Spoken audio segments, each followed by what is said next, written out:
ಗಣಪತಿ ಅಂದ್ರೆ ಯಾರಿಗ್ ತಾನ ಇಷ್ಟ ಇಲ್ಲ ಹೇಳಿ. ಚಿಕ್ಕ ಮಕ್ಕಳಿಗಂತೂ ಗಣಪತಿನ ಕಂಡ್ರೆ ತುಂಬಾ ಇಷ್ಟ. ಚೌತಿಯ ದಿನದಂದು ಗಣೇಶನನ್ನು ವಿವಿಧ ರೂಪಗಳಲ್ಲಿ ಎಲ್ಲರೂ ನೋಡಿರ್ತೀರ. ಸಂಕಷ್ಟಿಯ ದಿನದಂದು ಅವನನ್ನ ಎಲ್ಲರೂ ಪೂಜೆ ಕೂಡ ಮಾಡ್ತಾರೆ. ಹಾಗೆಯೇ ನೀವು ಅಬ್ಸರ್ವ್ ಕೂಡ ಮಾಡಿರ್ತೀರಾ, ಗಣೇಶನಿಗೆ 2 ದಂತಗಳಿವೆ ಅಥವಾ ಹಲ್ಲುಗಳಿವೆ. ಆದರೆ ಆ ಹಲ್ಲುಗಳಲ್ಲಿ ಒಂದು ಹಲ್ಲು ಅರ್ಧದಷ್ಟು ಮಾತ್ರ ಇದೆ.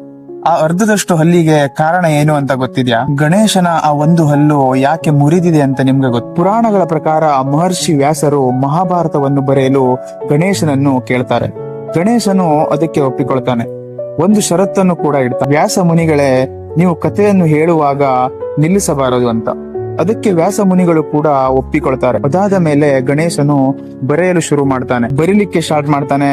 ವ್ಯಾಸ ಮುನಿಗಳು ಹೇಳುವುದನ್ನು ನಿಲ್ಲಿಸೋದೇ ಇಲ್ಲ. ಹೀಗೆ ಬರಿತಾ ಗಣೇಶನ ಪೆನ್ನಲ್ಲಿರೋ ಸಾಯಿಗಳು ಅಥವಾ ಇಂಕುಗಳು ಖಾಲಿಯಾಗ್ಬಿಡ್ತವೆ. ಆ ಇಂಕು ಅಥವಾ ಸಾಯಿ ಅಂತ ಏನು ನಾವು ಹೇಳ್ತೀವೋ ಅದು ಖಾಲಿಯಾದ ತಕ್ಷಣ ಗಣೇಶ ತನ್ನದೇ ಆದ ದಂತವನ್ನು ಮುರಿದು ಬರೆಯಲು ಸ್ಟಾರ್ಟ್ ಮಾಡ್ತಾನೆ. ಇದೇ ಕಾರಣಕ್ಕಾಗಿಯೇ ಗಣೇಶನಿಗೆ 2 ಹಲ್ಲುಗಳಲ್ಲಿ ಒಂದು ಹಲ್ಲು ಅರ್ಧದಷ್ಟು ಮಾತ್ರ ಇದೆ. ಅದಕ್ಕಾಗಿಯೇ ಗಣೇಶನಿಗೆ ಏಕದಂತ ಅಂತ ಕೂಡ ಕರೀತಾರೆ.